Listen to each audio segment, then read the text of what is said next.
Gloria a Dios, ¿verdad? Que estamos juntos esta noche. Vamos a abrir nuestras Biblias en el capítulo 16, estamos ya, capítulo 16. Vamos a leer todo el capítulo 16, pero vamos a irlo leyendo. Ahí está el tema.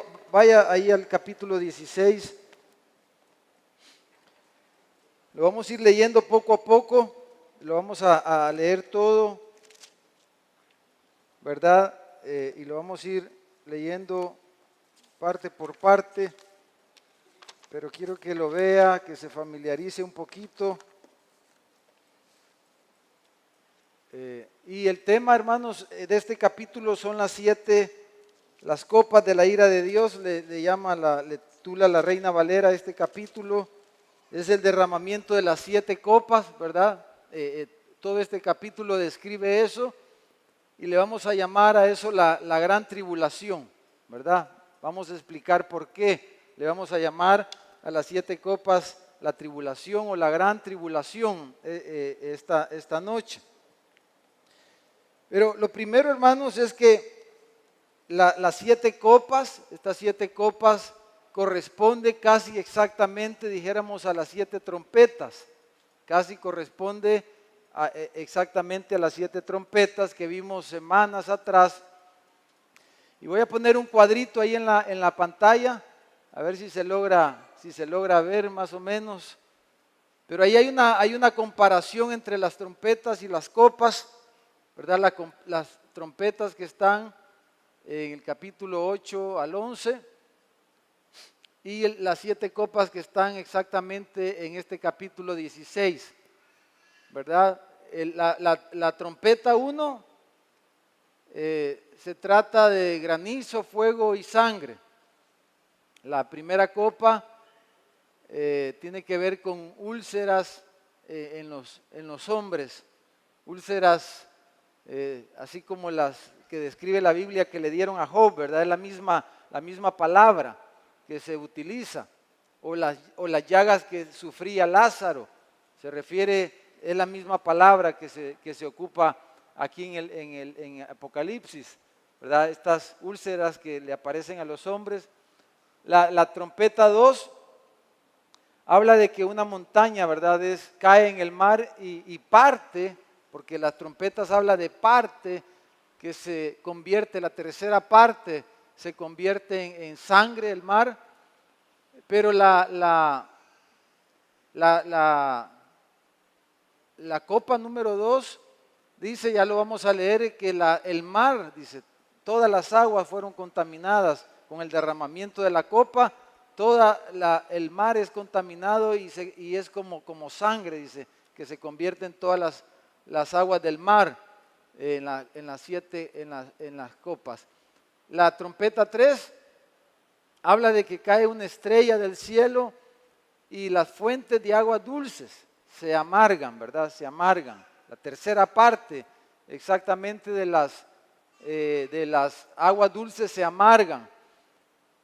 En la copa número 3, las fuentes de agua dulce se convierten en sangre completamente también, además del mar. Luego en la tercera copa las fuentes de agua dulce se convierten en sangre también. Luego tenemos la trompeta número 4, habla de oscuridad, y la copa número 4 habla del sol. La copa 4 es derramada en el sol y el sol quema, ¿verdad? Quema a los hombres. El sol quema a los hombres. Luego tenemos la trompeta número 5, las langostas, ¿verdad? Que salen del abismo, pican a los hombres y la tierra se oscurece también por la peste, por la plaga de langostas. Y ahí la copa 5 nos habla de oscuridad sobre la tierra. Luego tenemos la trompeta 6, habla de ángeles destructores que tiene que ver mucho con la copa número 6, que es la invasión, la Armagedón, ¿verdad? Lo que se llama Armagedón, ya lo vamos a ver. Y luego la séptima trompeta, hermano, es la consumación, ¿verdad? Así dice el pasaje, la consumación. Y en la copa número 7, la escritura dice que el ángel dice, hecho está, ¿verdad? Se refiere también y habla de mucha destrucción, la séptima copa. Entonces, hemos dicho, hermanos, que estas copas se refieren al juicio de Dios sobre este mundo, igual que cuando hablamos de los sellos, de las trompetas, pero dijimos que las trompetas son juicios parciales y son cosas, dijéramos, que pudiéramos aplicarlas en la historia, ¿verdad?, de la humanidad. Son juicios más generales. Ahora, las copas, hermanos, la diferencia de las copas, si vamos aquí a nuestro texto en el capítulo 16 de Apocalipsis, las copas, como podemos ver en el versículo 1 y 2, dice, vamos a leer el versículo 1 y 2, dice, oí una gran voz que decía desde el templo a los 7 ángeles, hablamos de los ángeles, de los 7 ángeles, hablamos la semana pasada, dice, id y derramad sobre la tierra las 7 copas de la ira de Dios. Entonces dice, fue el primer ángel y derramó su copa sobre la tierra y vino una úlcera maligna y pestilente sobre los hombres que tenían la marca de la bestia y que adoraban su imagen. Entonces decimos que estas copas se refieren más exactamente y precisamente a la tribulación, porque desde la primera copa, aquí podemos ver, ¿verdad?, en el versículo 2, que dice que las úlceras estas aparecen o vienen sobre los que habían adorado a la imagen de la bestia. Entonces, hablamos y entendemos que ya la bestia ha tomado, está ejerciendo su poder, como hemos visto semanas atrás, y entonces estos juicios tienen que ver más exactamente, más precisamente con el tiempo de la tribulación, ¿verdad? Ya cuando se ha manifestado el hijo de perdición, la bestia, el anticristo, como vimos ya, y entonces estos juicios se refieren más exactamente a los últimos años antes del regreso del Señor Jesucristo. Entonces, pudiéramos decir que las 7 copas tienen que ver exactamente con los juicios y lo que ocurre durante el período de la tribulación, ¿verdad? Desde la primera copa, claramente vemos aquí que estas llagas son sobre los que adoraron a la bestia. Entonces, ahora, antes de ir viendo un poco más en detalle cada una de las copas, quisiera que leyéramos unos versículos en el Evangelio según San Mateo. Primero, si dejen ahí una ceñita, hermanos, y vamos a Mateo como un preámbulo de lo que el Señor Jesús directamente dijo de su propia boca acerca de este período, ¿verdad? Fue el mismo Señor, fue exactamente Jesús quien afirmó y habló de este período de tribulación como nunca antes ocurrió en el mundo. Entonces, dice el versículo 1, Mateo 1, dice, cuando Jesús salió del templo y se iba, se acercaron y le mostraron los edificios del templo y ellos estaban obviamente haciéndole ver a Jesús lo majestuoso del templo, todo esto. Y Jesús les responde de una manera, dijéramos, un poquito fuerte, un poquito hasta pedante, pudiéramos decir, ¿verdad? Porque ellos le están diciendo, Jesús, mira, admira el templo, admira qué bonitos los edificios, y Jesús de un solo les deja ir la pedrada, dijéramos, y les dice, eso que ustedes tanto admiran, no va a quedar nada, piedra sobre piedra no va a quedar, les dice de una vez, ¿verdad? Les baja de un solo, como un día alguien estaba hablando, no recuerdo bien, pero hace tiempo estaba hablando estaba en una reunión y estaba hablando de una, no sé si era un hermano, una mujer, la cosa que estaba diciendo alguien, sí, dijo, es bien guapa, dijo, ¿verdad? Dijo la persona, es bien guapa, ¿verdad? Ella. Y entonces un pastor dijo, sí, dijo, va a pasar, dijo. O sea, como quien dice, eso ya eso ya va a dejar de ser. Bueno, algo así, ¿verdad? Jesús dice, no va a quedar eso que ustedes tanto admiran, realmente no tiene tanto valor, no va a quedar piedra sobre piedra. Dice, nada, que todo va a ser derribado. Entonces, luego dice que vinieron los discípulos después y le preguntaron acerca del tiempo de estas cosas y qué señal habría del regreso de Él y del fin del siglo. Entonces, claramente, hermanos, vemos aquí que Jesús, hermanos, y la pregunta de los discípulos muestra que el fin del siglo, ya lo vimos eso también semanas atrás, ¿verdad? Se refiere al siglo presente, a la era presente, ¿verdad? Y la Biblia nos habla de dos siglos, ¿se recuerdan? El siglo presente y el siglo por venir. Y ambos siglos están separados por la segunda venida del Señor.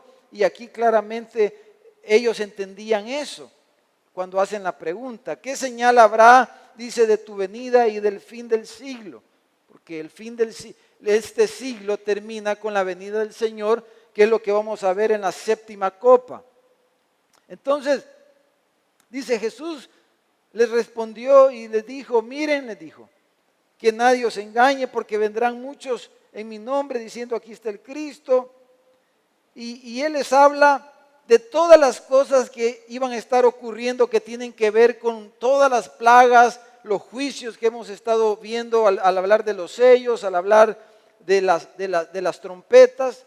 Dice, van a oír de rumores de guerra, rumores de guerra. Dice, es necesario que todo eso se acontezca, pero aún no es el fin. Versículo 7, se levantará nación contra nación, reino contra reino, habrán pestes, hemos visto eso a través de toda la historia de la humanidad, ¿verdad? Diferentes tipos de pestes a través de toda la historia, como lo vimos en los sellos, ¿verdad? Que tiene que ver más con el desarrollo de todas estas cosas a través de toda la historia de la humanidad. Y vemos todas estas cosas son señales, dice Jesús, terremotos, vemos montones de terremotos año con año, a través de la historia vemos diferentes tipos de terremotos, porque hermanos, todas estas cosas, como dice Jesús aquí, son recordatorios, ¿verdad? Cada vez que hay una peste, ¿qué debemos recordarnos nosotros? Que el Señor va a regresar y que este mundo va a terminar, que el mundo como lo conocemos va a terminar y que en verdad Jesús va a regresar. Son señales de su venida. Entonces, cada vez que hay un terremoto, Él nos está recordando, nos está dando esa señal y recordando de que Él va a regresar y que este mundo va a terminar así como lo conocemos. Cada vez que hay una guerra, que hay un rumor de guerra, el Señor nos está recordando a través de todas estas señales de que Él va a regresar. Entonces dice el versículo 8, todo esto será principio de dolores, ya hablando de la tribulación, porque todas estas cosas se van a intensificar cuando se acerca la tribulación, y durante la tribulación estas cosas se magnifican aún mucho más, todas estas señales, todas estas cosas. Entonces dice Jesús, os entregarán a tribulación y os matarán y seréis aborrecidos de toda la gente por causa de mi nombre. Ya también hablamos, hermanos, de que la persecución a los cristianos, eso ha existido a través de toda la historia y hoy día en nuestro contexto de nuestros países no, pero en el Medio Oriente, ¿verdad? Todos los días mueren cristianos, matan cristianos. Entonces, la persecución, la tribulación para los cristianos, como lo vimos más atrás, eso es parte normal de la vida cristiana. Entonces, pero la tribulación se introduce, como dice aquí, dijéramos, con una persecución, ¿verdad? Con un acoso a los cristianos, como nunca antes existió, como nunca antes se dio. Entonces, eso es lo que Jesús está diciendo aquí. Entonces os entregarán a tribulación y os matarán y seréis aborrecidos de todas las gentes por causa de mi nombre. Muchos, dice, tropezarán entonces y se entregarán unos a otros y unos a otros se aborrecerán. Y muchos falsos profetas se levantarán y engañarán a muchos. Por haberse multiplicado la maldad, el amor de muchos se enfriará. Vemos estos conflictos en la iglesia, ¿verdad? Vemos estas cosas, pero que se intensifican para cuando viene la tribulación. Mas el que persevere hasta el fin, este será salvo, dice. Será predicado este evangelio del reino en todo el mundo para testimonio a todas las naciones y entonces vendrá el fin. Este fin que vemos aquí en el capítulo 16. Entonces dice el versículo 15. Por tanto, dice, cuando veáis en el lugar santo la abominación desoladora de que habló el profeta Daniel, el que lee entienda, entonces los que estén en Judea huyan a los montes, el que esté en la azotea no descienda para tomar algo de su casa, y el que esté en el campo no vuelva atrás para tomar su capa. Mas hay de las que están encintas y de las que críen en aquellos días, orad pues que vuestra huida no sea en invierno ni en día de reposo. Entonces aquí en el versículo 21, Jesús, hermanos, dijéramos, identifica este período de una manera bien precisa. Versículo 21. Dice, porque habrá entonces, dice, él le agrega este adjetivo a la tribulación que ya él mencionó antes. Y dice, habrá una gran tribulación, cual no la ha habido desde el principio del mundo hasta ahora, ni la habrá. Entonces, han habido diferentes tribulaciones a través de la historia, ¿verdad? En el mundo, de diferentes tipos, han habido tribulaciones. Y la tribulación, por ejemplo, en los días de Noé fue una tribulación terrible, hermano. ¿No creen? Fue una tribulación tremenda lo que hubo con el diluvio. Pero Jesús dice que esta tribulación que viene es una gran tribulación y que no es comparable a lo que ha ocurrido antes en la historia del mundo. Ahora, dice que este periodo no va a ser muy largo. Dice, si aquellos días no fuesen acortados, nadie sería salvo, más por causa de los escogidos aquellos días serán acortados.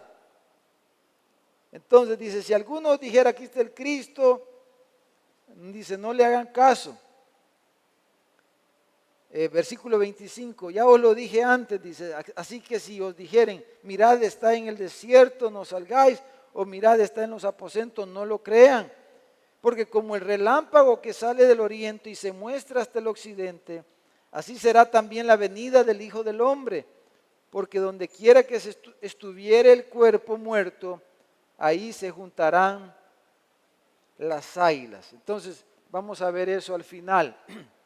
Entonces, hermanos, lo que Jesús dice aquí en todos estos versículos, dijéramos que casi es lo que Apocalipsis 16 describe, es casi lo mismo, lo que acabamos de leer aquí en Mateo 24.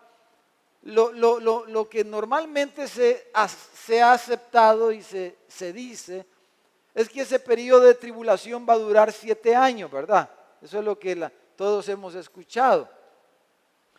Y que está dividido en 2 periodos de 3 años y medio.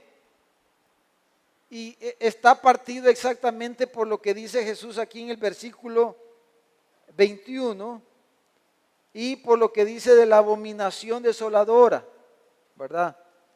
Que cuando el anticristo, se dice, cuando el anticristo viene y se sienta, dijéramos, en el trono en Jerusalén, ¿verdad? Y toma posesión del culto a Dios, dijéramos, para, en realidad, para ser Él mismo adorado, para la que la bestia sea adorada.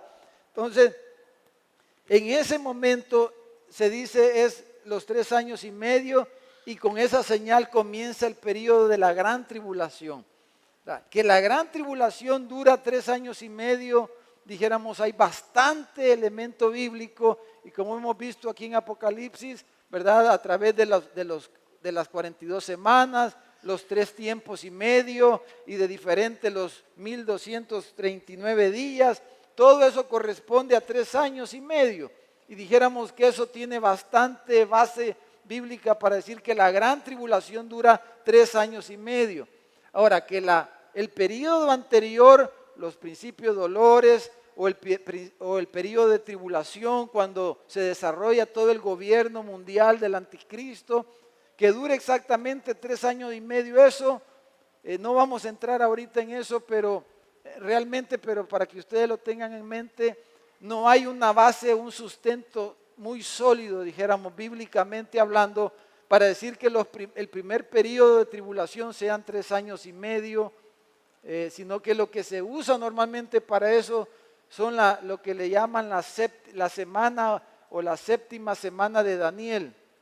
Entonces, o la última semana de Daniel, eso es lo que normalmente se ocupa, pero se está asumiendo que una semana son 7 años, ¿verdad? Entonces, ahí no hay, dijéramos, una base así sólida, pero sea como sea, el último periodo de la tribulación, la gran tribulación, como ya leímos, es un periodo corto, ¿verdad? Es un periodo corto realmente, 3 años y medio, donde van a pasar estas cosas que vamos a leer ahorita aquí, al ir viendo copa por copa. Entonces, quizás, bueno, vamos a Apocalipsis 16, hermanos, y vamos a leer cada una de las copas.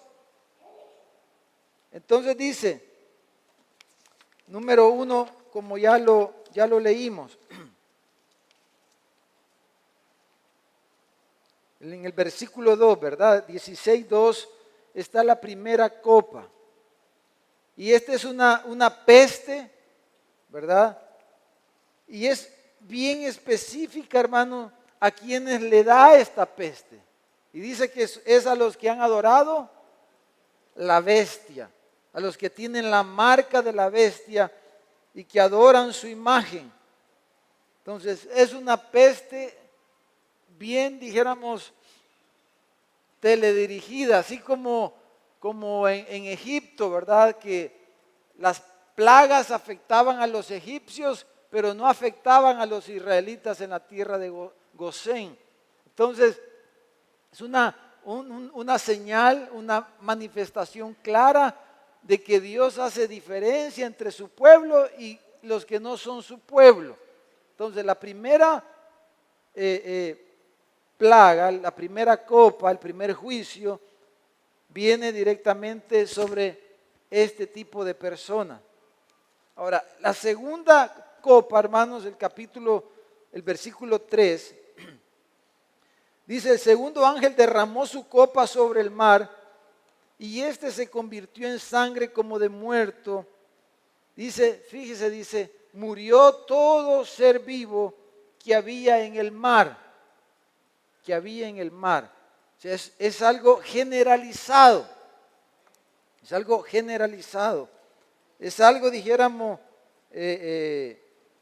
mundial, es un problema global, dijéramos, quizás es la mejor palabra, es una crisis global. El mar se convierte en sangre por el derramamiento de la copa del segundo ángel.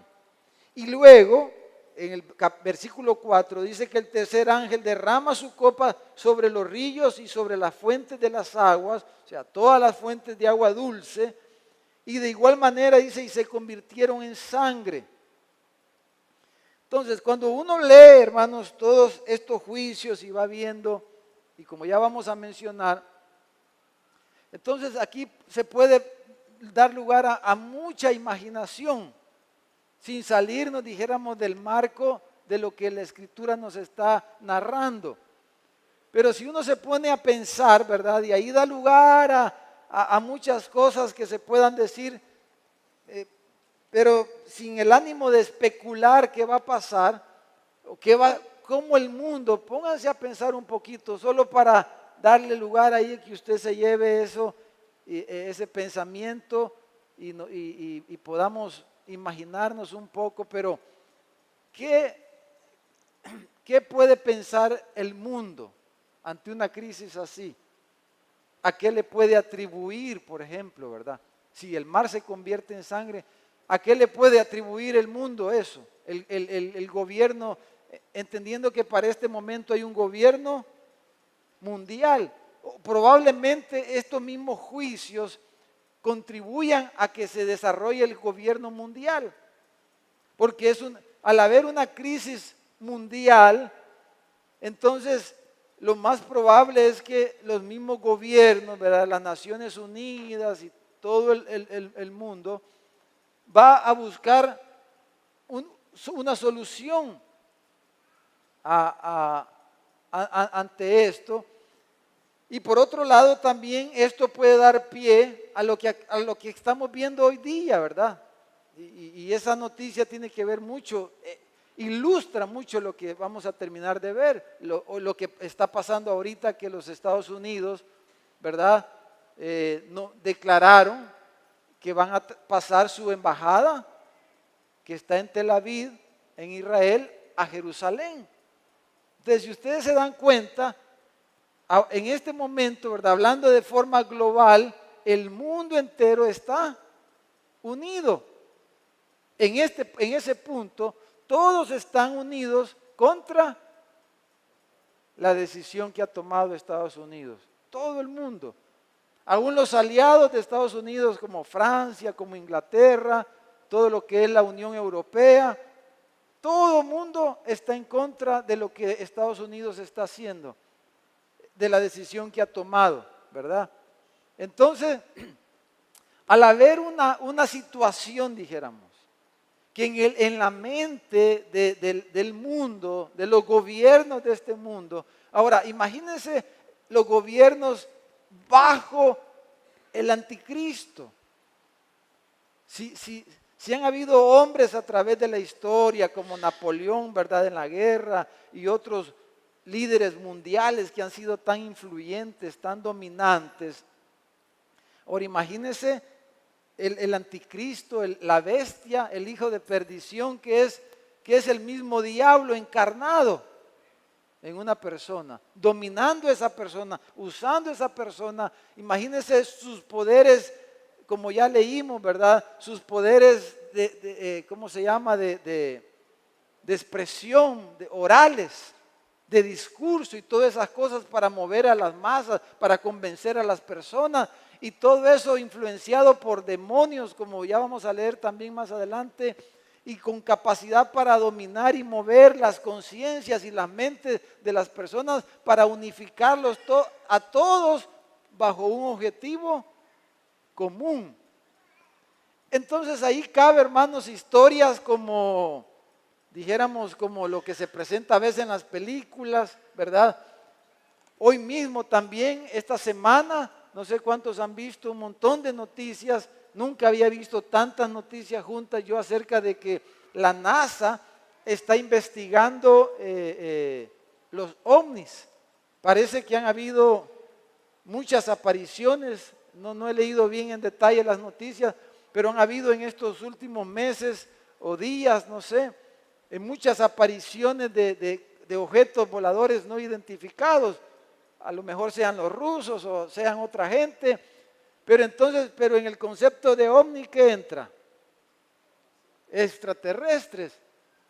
Entonces imagínense, ante una catástrofe, ante una necesidad global, es bien fácil que el mundo se pueda unir, ¿verdad? Para luchar contra un objetivo común o para buscar una solución común a un problema global. Si todos los países sufren un problema, pues todos van a buscar una solución a eso y se van a alinear para eso.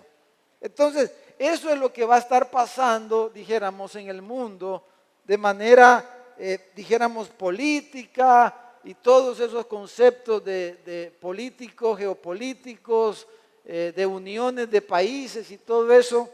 Eso es lo que va a estar ocurriendo y debido a una amenaza externa, que pudiéramos decir extraterrestre, o a una necesidad común en el planeta que hace que los países se unan ante esta situación.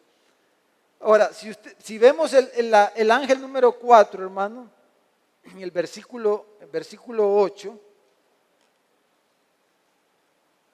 pero antes de leer el versículo 8, vean ustedes que cuando llega la narración a este punto, en el versículo 5, dice que oyó al ángel de las aguas, o sea, al tercer ángel, ¿verdad? Que decía: justo eres tú, oh Señor, el que eres y el que eras, el santo, porque has juzgado estas cosas. El ángel está eximiendo a Dios de que su juicio sea tan severo, que realmente el juicio de Dios es justo, es lo que está diciendo el ángel, ¿verdad? Justo eres tú, dice el Señor, el que eras, o sea, el eterno, el Dios eterno, el santo, el perfecto, el justo. Dice versículo 6, que es la retribución correcta, justa, porque ellos, dice, porque han derramado la sangre de los santos y de los profetas. Entonces aquí va asociado con la persecución que leímos que dijo Jesús, que serían entregados a tribulación como nunca antes. O sea, en este punto va a haber una persecución prácticamente global de los cristianos, ¿verdad? Y ya hay muchos movimientos, hermanos, desde hace tiempo, ¿verdad? Y en todo lo que es la filosofía de este mundo, el pensamiento es que la religión, que es el opio de los pueblos, que el cristianismo hay que erradicarlo, ¿verdad? Porque los cristianos son los que dicen que todo es pecado, ¿verdad? Los cristianos son los que usan la Biblia para decir que el homosexualismo es pecado, que el lesbianismo es pecado, que el aborto es pecado y todas esas cosas, que es el rumbo en el cual el mundo quiere ir, ¿verdad? En ese desenfreno, en ese libertinaje. Y entonces el cristianismo va a ser como en los días de Nerón, ¿verdad? Cuando Nerón dijo que eran los cristianos los que habían incendiado Roma y le echó a toda la gente en contra de los cristianos. Así va a pasar en aquel momento, ¿verdad? El cristianismo va a ser denigrado a tal punto en que todo el mundo se va a ir en contra de los cristianos y vamos a ser perseguidos como nunca antes. Entonces el ángel dice: eres justo, dice, al hacer esto. Dios no está siendo muy severo, sino que es la retribución justa, porque ellos, dice, derramaron la sangre de los santos y de los profetas, o sea, de los predicadores. Entonces también tú les has dado a beber sangre, pues dice, ¿qué dice, hermano? Lo merecen, dice. También oía otro que desde el altar que decía, ¿se recuerdan?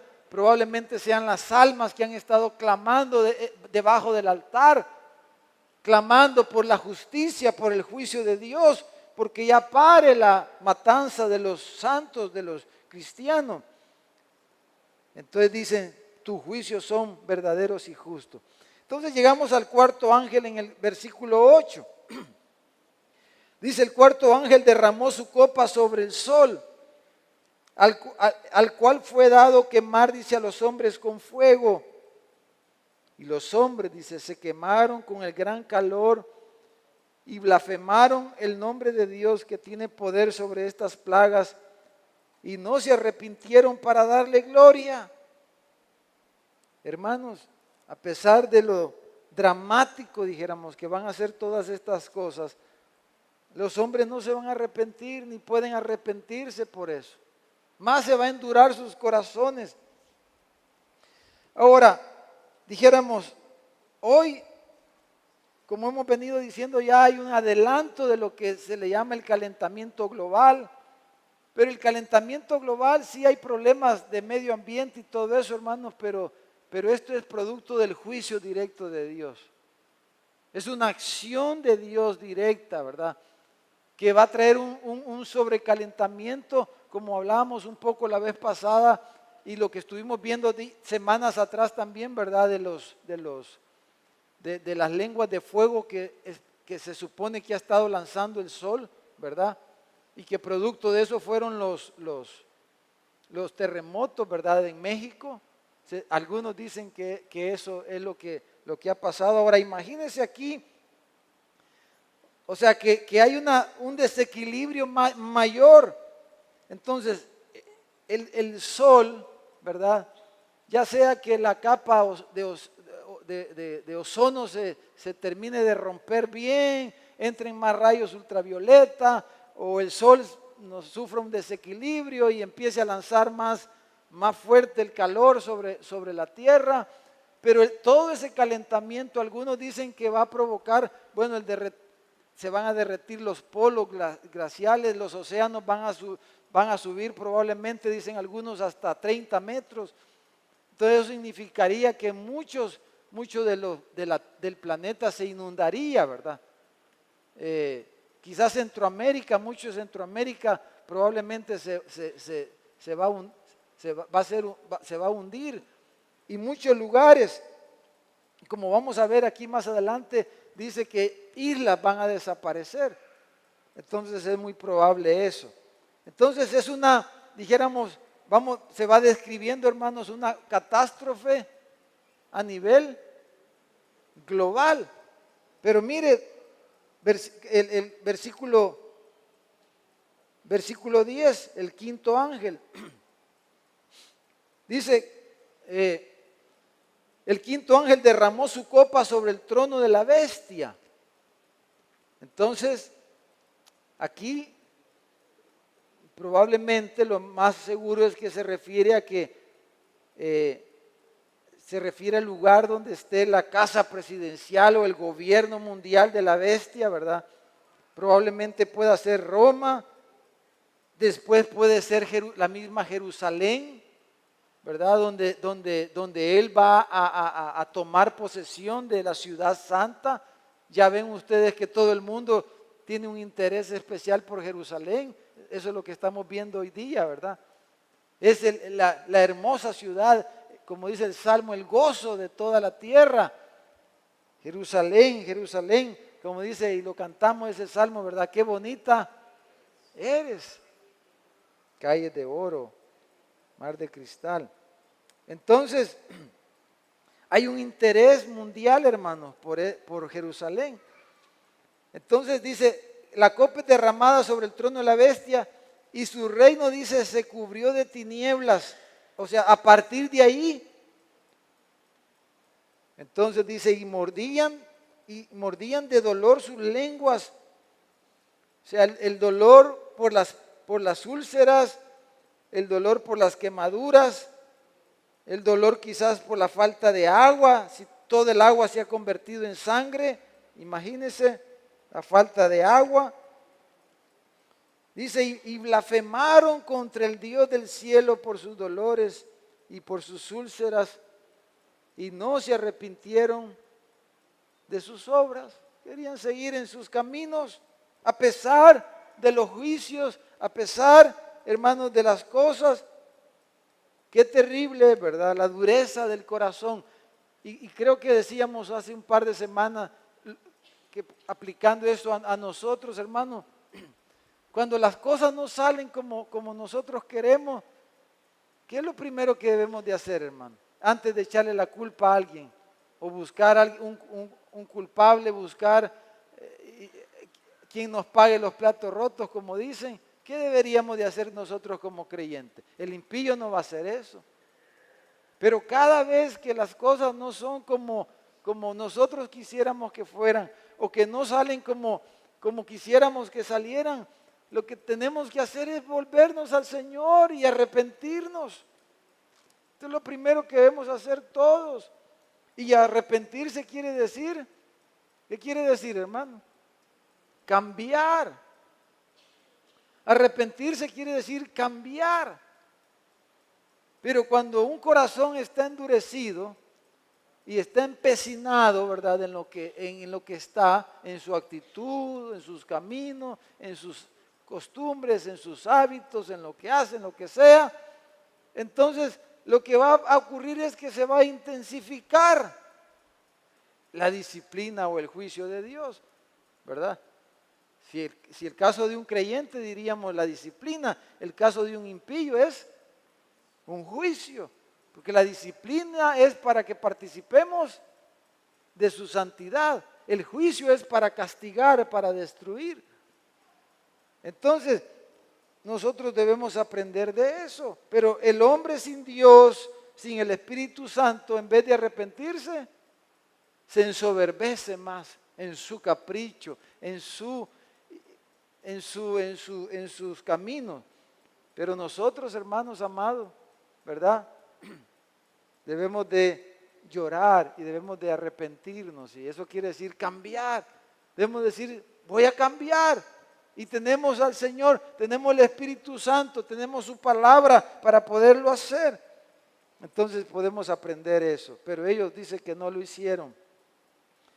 Entonces, hermanos, venimos ya prácticamente al desenlace, ¿verdad?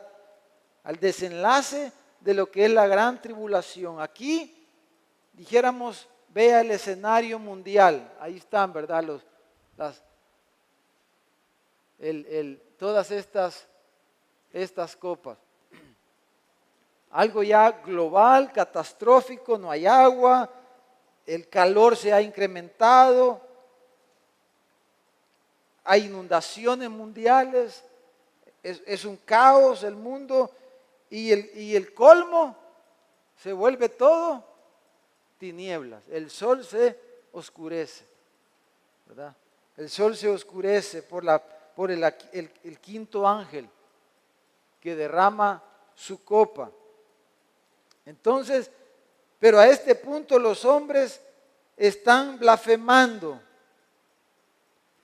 Los hombres están, en vez de arrepentirse, están hablando contra Dios, blasfemando, insultando a Dios por todas estas cosas. Entonces viene, dijéramos, hermanos, el desenlace. Y venimos al versículo 12, el sexto ángel. Y dice así, si le da al sexto, ahí estamos. Entonces dice versículo 12, el sexto ángel derramó su copa sobre el gran río Éufrates. Entonces, el río Éufrates, hermanos, si usted lee en la palabra, cuando el Señor le dijo a Moisés la extensión de la tierra prometida, el límite en ese lado iba a ser el Éufrates. El Éufrates es el límite de la tierra prometida, del territorio que Dios le asignó a Israel, el Éufrates. Es, ¿verdad?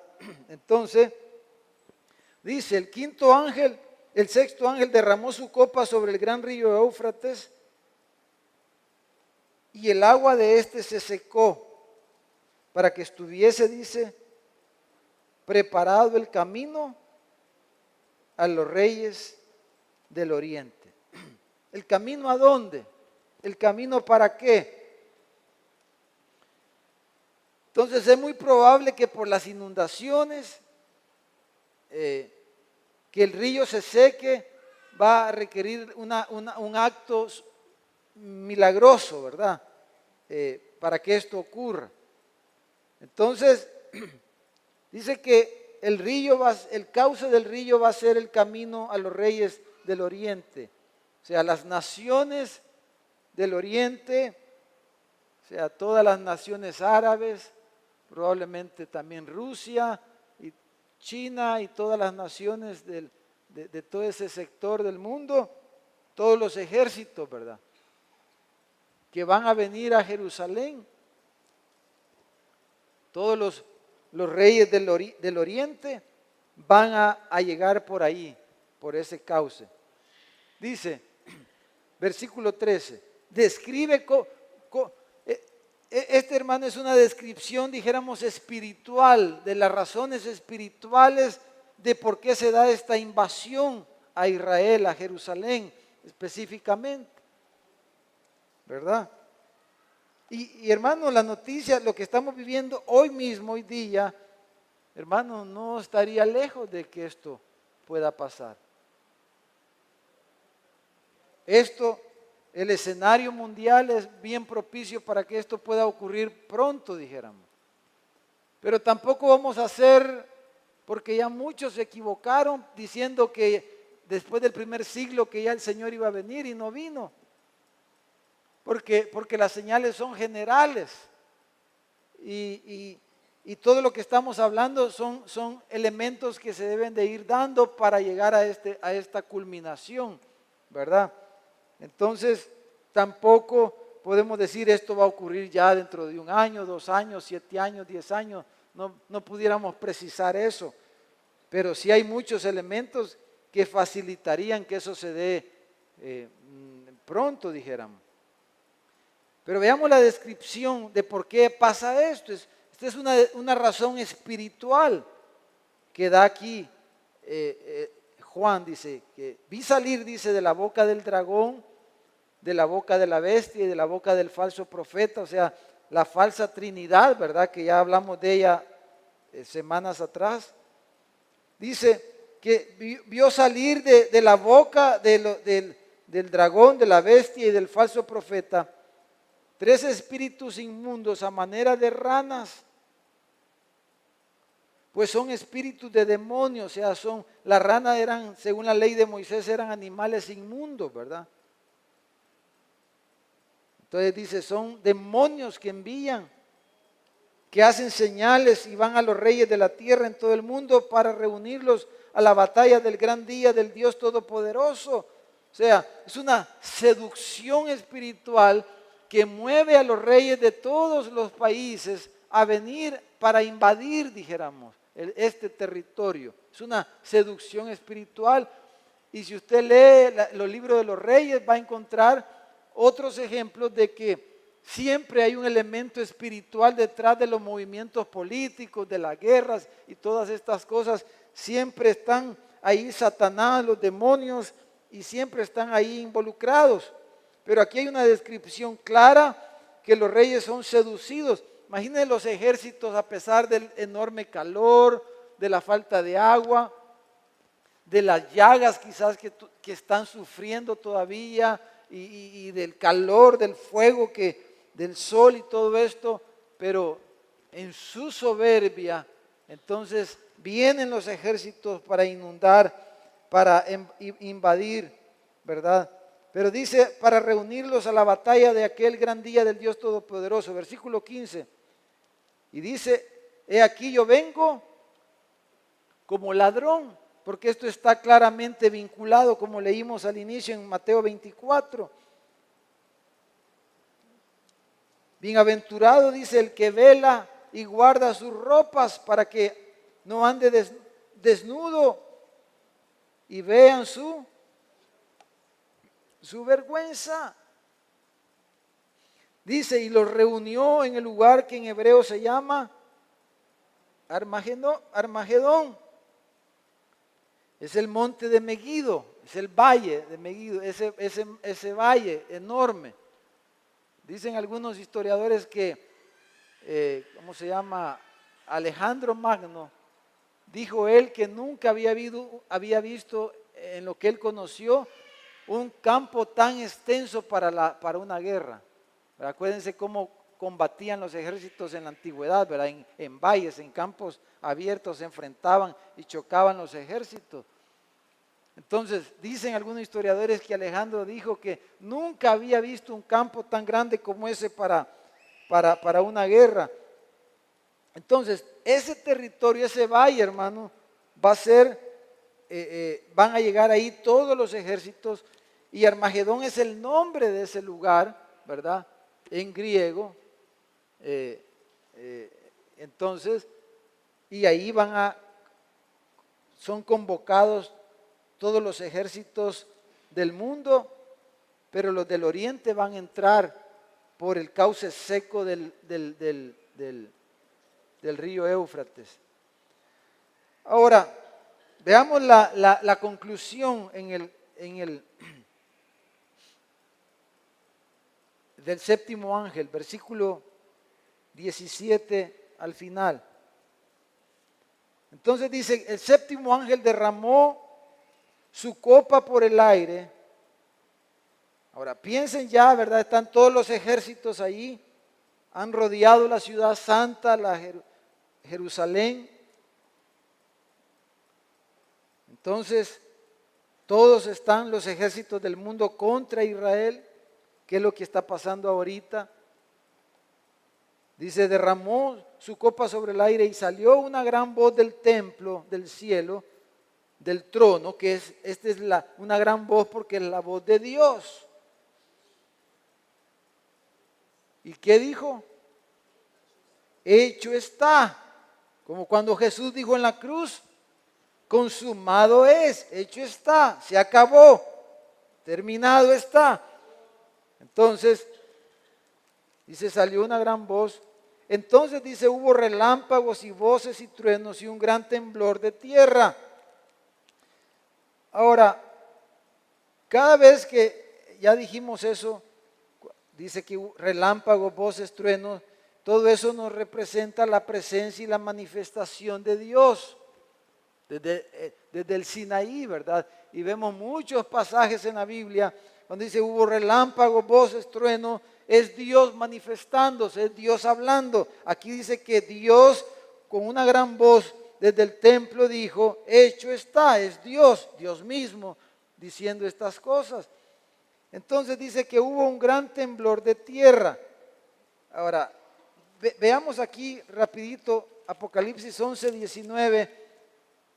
Esto lo hablamos antes, pero mire, en el 11, 19 dice, y el templo de Dios fue abierto en el cielo, y el arca de su pacto se veía en el templo, y hubo relámpago, voces, trueno, un terremoto y grande granizo, que es lo mismo que estamos leyendo aquí, ¿verdad?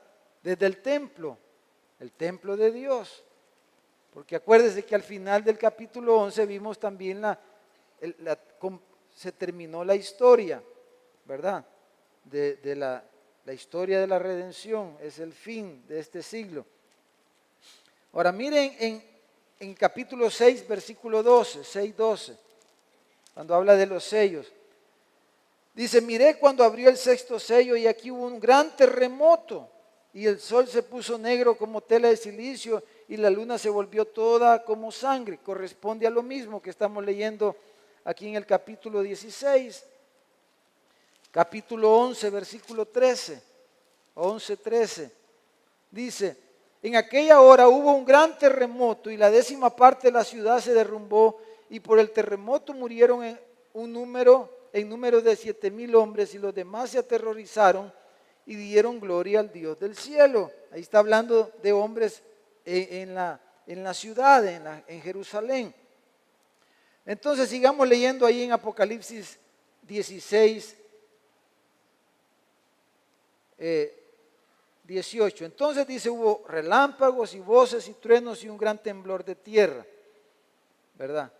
¿Qué es lo que siempre pasaba cuando se manifestaba Dios en su presencia? Pero luego agrega lo que acabamos de leer, dice, y un terremoto tan grande, dice, cual no lo hubo jamás desde que los hombres han estado sobre la tierra. En Génesis capítulo 11, 10, 11, habla de que hubo un gran terremoto, que la tierra se fracturó. Hay una teoría, ¿verdad?, que ahí fue que América se separó por eso es que se parecen las líneas, ¿verdad?, del mapa de América con Europa.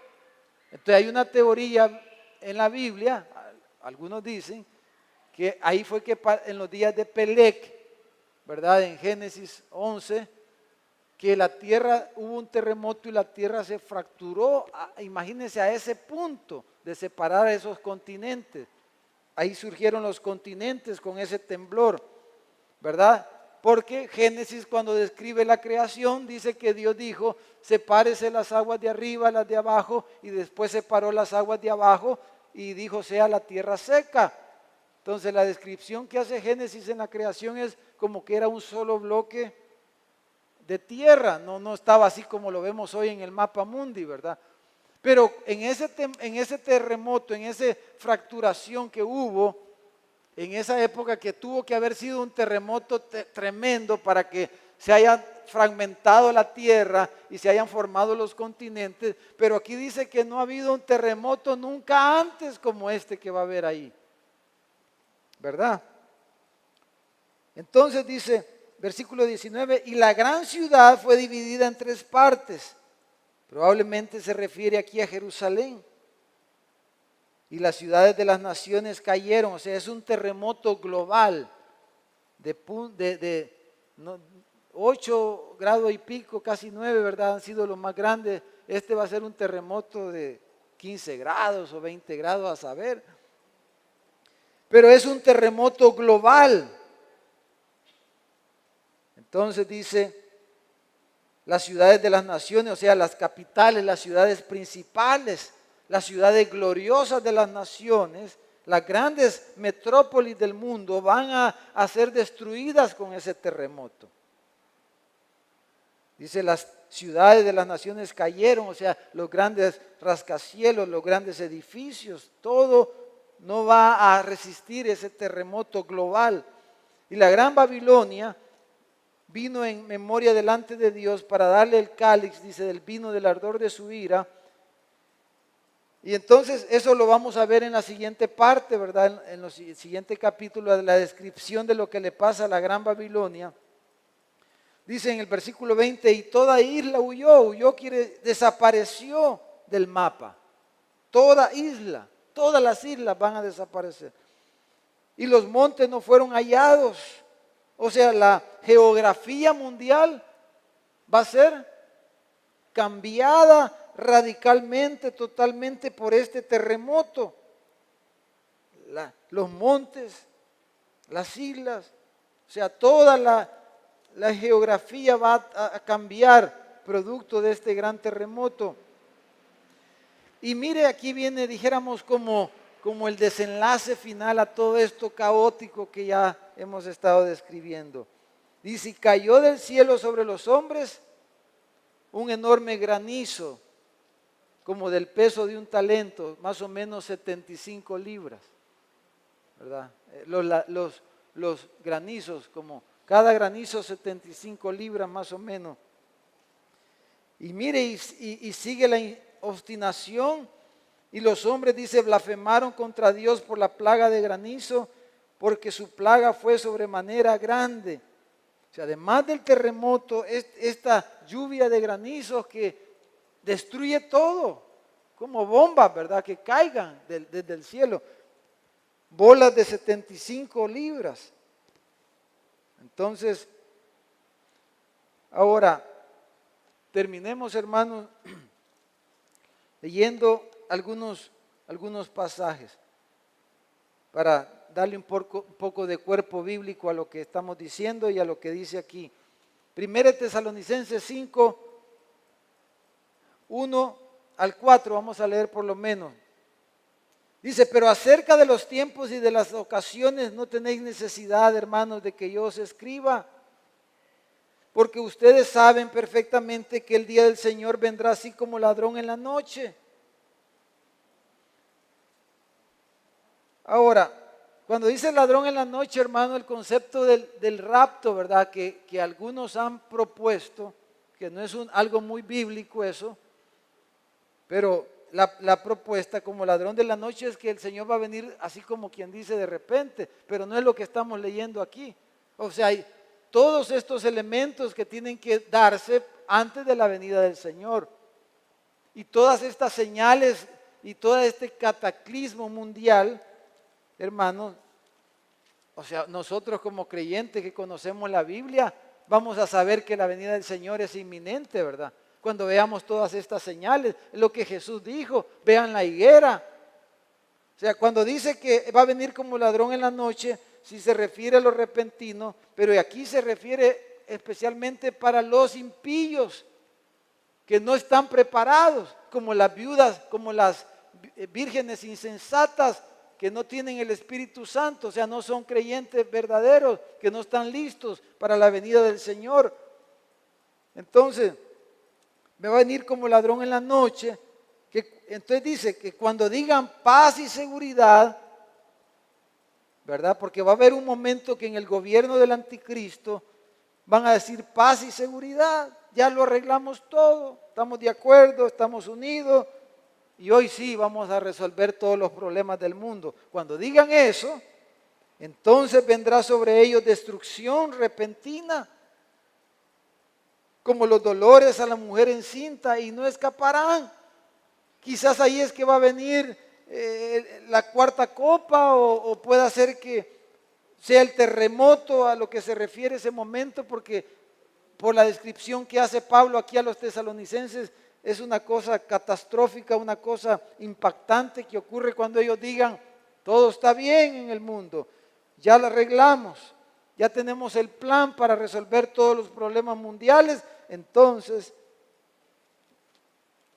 o cuando estén quizás delante de Jerusalén y digan, ya vamos a resolver el problema, va a haber paz porque ya los cristianos, ya los perseguimos a la iglesia, los cristianos, ya el cristianismo lo erradicamos, como vimos en el capítulo 11, ¿verdad? Cuando los testigos son muertos, ya mataron a prácticamente todos los cristianos y ahora van a deshacer Jerusalén. Israel va a desaparecer del mapa, y cuando digan ya estamos todos de acuerdo, va un gran terremoto como nunca antes y el Señor los va a destruir. Dice, destrucción repentina como los dolores a la mujer encinta, y no escaparán. Mas ustedes, hermanos, dice, no están en tinieblas para que aquel día os sorprenda como ladrón. Eso es lo inconverso, va a ser como ladrón. Pero para los creyentes no, porque nosotros leemos la Biblia y estudiamos Apocalipsis, ¿verdad, hermanos? Nosotros sí sabemos, cuando vemos todas estas cosas, sabemos que el Señor viene y viene pronto. Entonces, y usted puede seguir leyendo allí, que la venida del Señor no es algo secreto, es algo visible, todo ojo le verá la segunda venida de Cristo. Y pasan todos estos fenómenos que hemos estado describiendo. Entonces,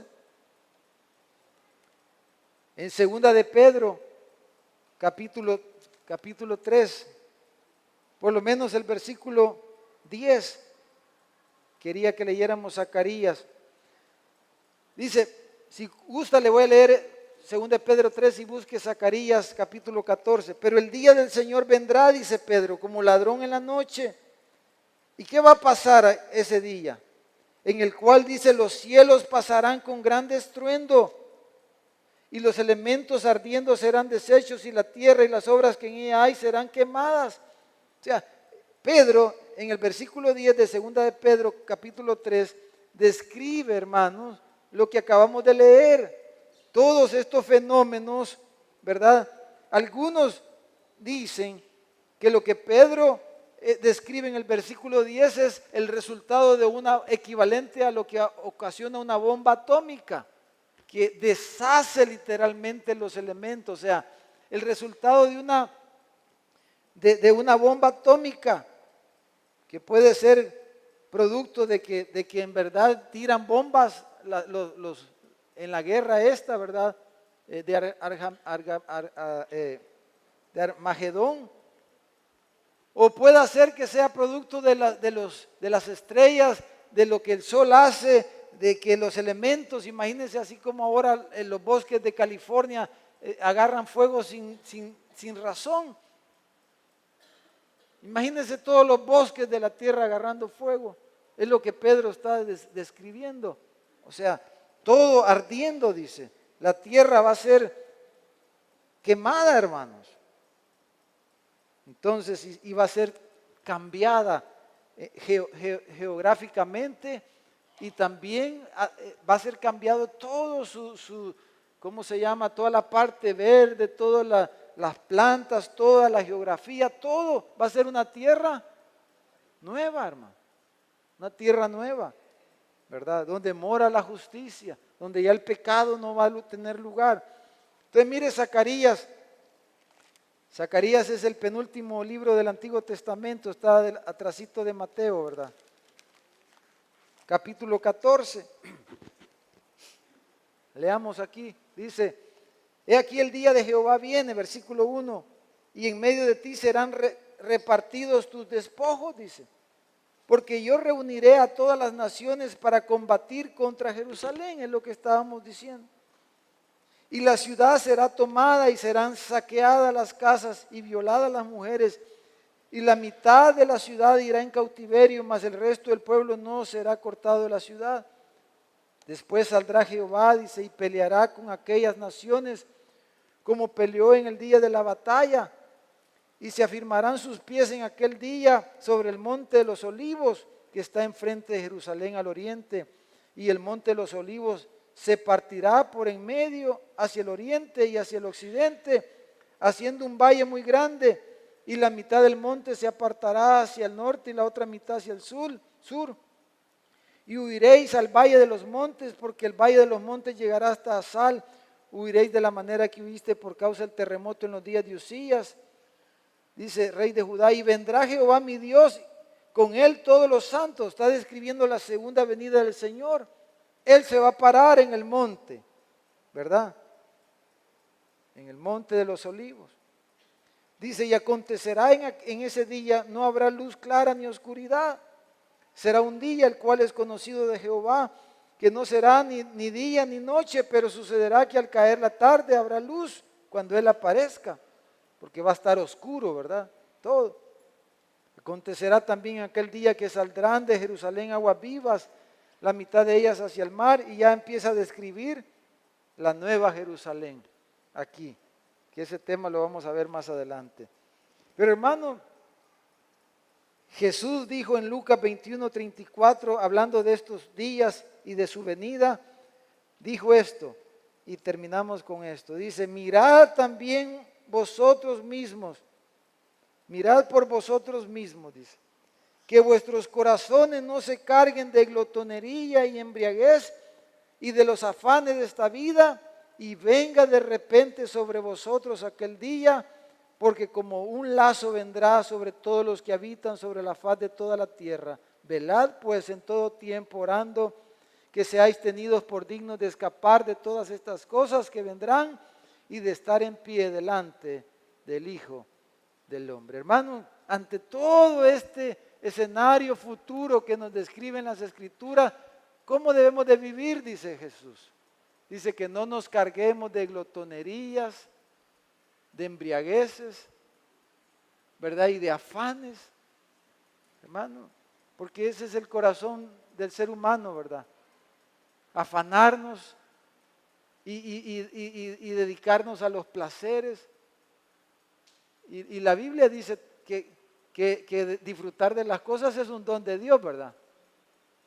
Y debemos de disfrutar de las cosas, pero eso lo que está diciendo Jesús es que no debe ser eso el centro de nuestras vidas.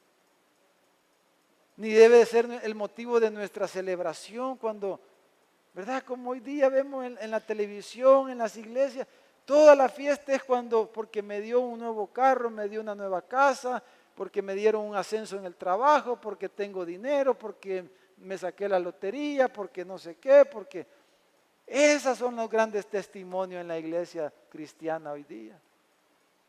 Dice que no sea eso, dice. Que eso no sea el centro de las cosas y de los placeres. Gloria a Dios, hermanos, que el Señor nos permite y debemos de gozar las cosas que el Señor nos da. Debemos de disfrutar las cosas que el Señor nos da, porque ese es don de Dios, dice el libro de Eclesiastés. Pero no debemos de cargarnos de esas cosas y de tal manera de embotarnos y perder de vista hacia dónde estamos marchando, ¿verdad, hermano? Estamos marchando a nuestra patria celestial. Vamos marchando ya, como dice el canto aquel, ¿verdad? Vamos marchando a nuestra patria celestial. Vamos a orar. Padre, en el nombre de Jesús, Señor, te damos gracias. Señor, porque tu palabra es lámpara a nuestros pies, Señor. Es lumbrera a nuestro camino. Señor amado, que al ver todas estas cosas, Señor, que nuestros corazones sean animados,